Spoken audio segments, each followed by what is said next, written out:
Hello viewers, শুভ সকাল। আমি চলে এসেছি আমার ছাদ বাগানে। দেখুন আমার গাছে কত বড় একটি গোলাপি রঙের জবা হয়েছে।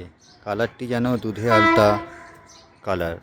আমার ছাদ বাগানে প্রায় 5-6 ধরনের জবা ফুলের কালেকশন রয়েছে।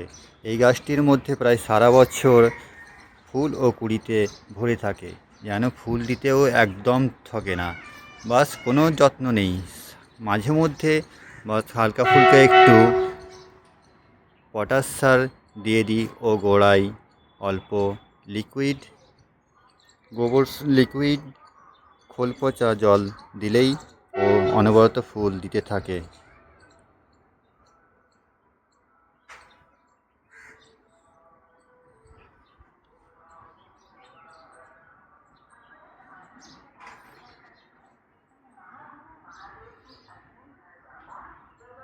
ধন্যবাদ।